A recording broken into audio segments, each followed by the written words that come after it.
Bryan Kohberger really is very deluded, as according to recent news reports, Kohberger is under the impression that he's going to get off. I can't believe he is that deluded, I really can't, but then I shouldn't really be surprised at anything that Bryan says or does. He seems so self-indulged, so self-absorbed, so crazy. Whenever I look at a picture of him, I get the creeps. I have to say, I feel the police have the correct guy. I feel he is the culprit.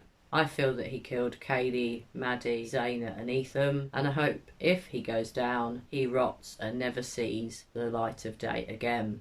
This is one of the most horrific crimes I've seen in a very, very long time. I really do dread to think what the crime scene looked like. I feel so sorry for anybody that had to witness the scene. It must have been horrific. If Kohberger really was the perpetrator, I cannot imagine being a young person, having been out for the evening, having a good time in life, being carefree, and having some nutter in a mask come into my home and stab me to death. What an awful way to go. I dread to think of the last moments of the 4 students. It really does break my heart. I have been following this case avidly since it happened last November, and I've been quietly watching the developments whilst I've been away from YouTube.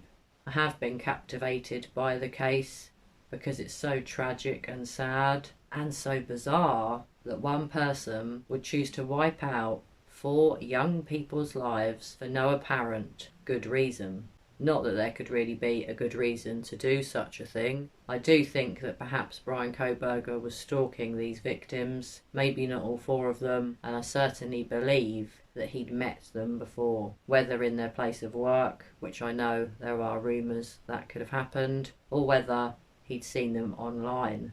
I certainly do believe that he selected these people and it wasn't a random attack.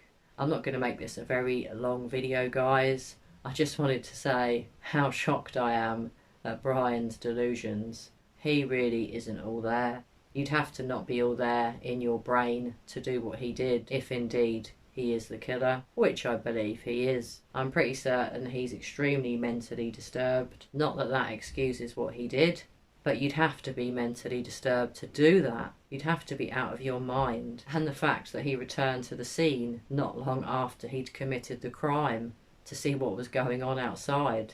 That's sick. I also do believe that he turned up to the memorial. I'm pretty certain that was him in the footage, looking weird and shifty with his hands in his pockets. He really does give me the creeps. He sends shivers down my spine, and I hope to never have to encounter somebody as evil as Bryan Kohberger. Please do share your thoughts with me on this case, and let me know if you think Bryan Kohberger is nuts to think that he's going to get off, especially with the level of evidence that there is against him. As always, I'll look forward to reading your views. Bye for now.